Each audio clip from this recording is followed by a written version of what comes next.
Alright guys, today, second day of spring, basically gonna have a look at some A cases that just arrived for review. If you got any questions or anything, let me know. I'm happy to answer them. And basically, have a look. In terms of size on these trays, okay, so we got one there. So, depending on your minis, you could get a couple in there. Obviously without any size, it's hard to tell, but base-wise, potentially all good. So, we'll see how that shapes up a bit later.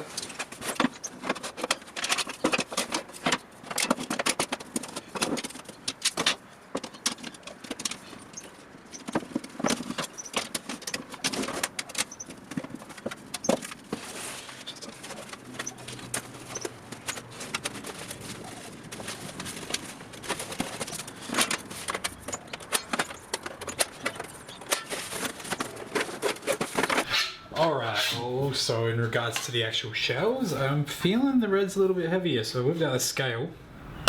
What do we got? We are at about 190 grams on that one. About 260 grams on that one. Ooh. There's your red. It's quite nice. And there we have a ridiculous amount of stuff that can actually fit. So looking at it originally, I didn't think we'd get too much happening with it.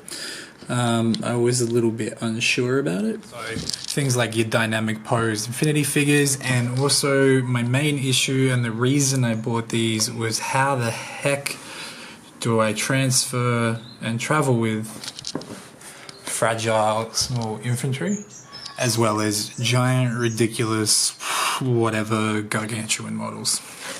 So the amount of stuff you can actually fit on one of these trays is quite a lot. So completely removing it, you still got a lot of space. There's a lot of marks. All these white marks here are from me not waiting for super glue to dry. So you will pull your magnets off if you don't wait for your super glue to dry, and you will mark it at the same time. If you do wait for it to dry, you'll be quite good. This is a very lightweight model. I've just done overkill on the magnets for that one there. Quite good. It's come off. Some of them are a little bit looser, but oh god, I'm only doing this one-handed. Hopefully it goes well.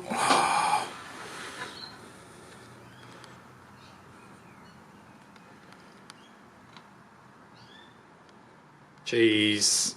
So most of these are just stuck down with one of the supplied magnets. Some of them have a little bit extra, but not many. Miniatures like your warcasters and things, or your main dynamic posed minis that you think might have a fair bit of weight distribution issue-wise, you might want to fix a little bit more, but I haven't. So for example,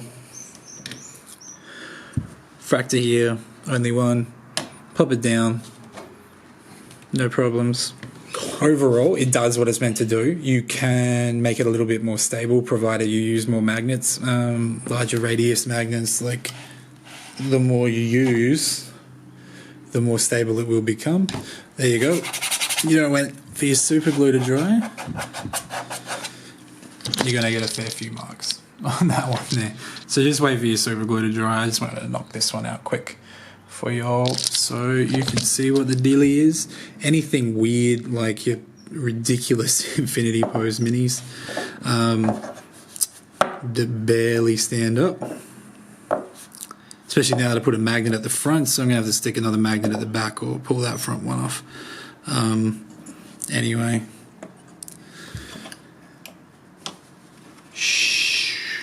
your War Machine stuff that's light, I've actually broken this guy, so I need to fix him again. But yeah, basically pulling him off at the top has resulted in me damaging my mini because it was so well secured to the base. So I got a couple of repairs to make. My recommendation would be just pull them off like this from the front to the back if you can. Try to avoid doing this sort of thing if you can. Cool. So it's been about a week for me. What I've kind of done is I've gone out, I've played a couple of games.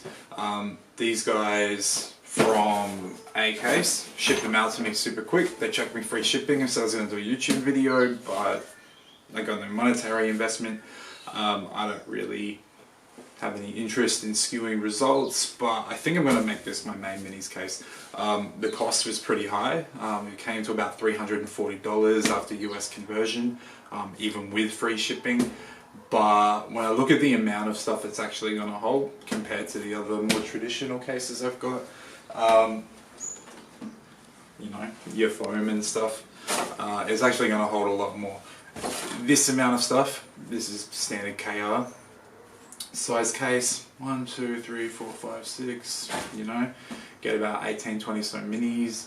If they're dynamic posed, maybe less, you have to cut stuff out. This, don't worry about it, you just get a bunch of magnets, stick it on. Magnets about $15 for about 100 from places like Combat Company. Shipping is going to be like 9, 10 bucks, free if you order 150 bucks worth of toys along with it. But overall, like, I'm very happy with the results. I just do these on the sides, I answer questions for people because I just spend money on random stuff and do it that way. Very happy with the system. I found that when I was playing games with it, I only did one super quick one.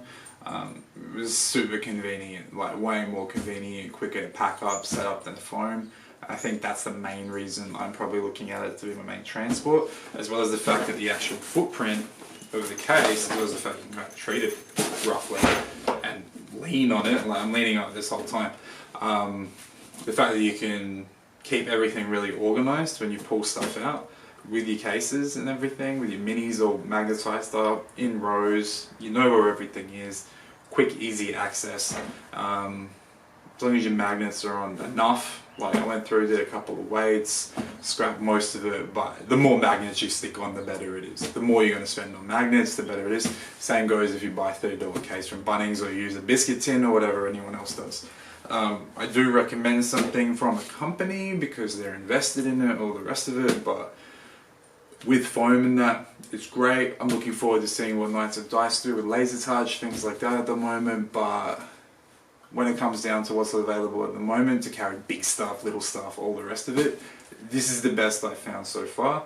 I'm not opposed to anything else, it's just for me at the moment, it's good. And that's mainly War Machine, that's mainly Infinity, and things like Malifaux. So a lot of fragile plastic, fragile metal, in small scale, big scale, and then you kind of just big footprint size War Machine stuff. If you got any questions, once again, let me know. I'll let you know how it goes. I'll hopefully learn to stop waving my arms in cameras and tapping on stuff and making background noises, but I'm just used to it from work. What can I say? I'm not very good at this, but maybe we'll get better one day. Alright.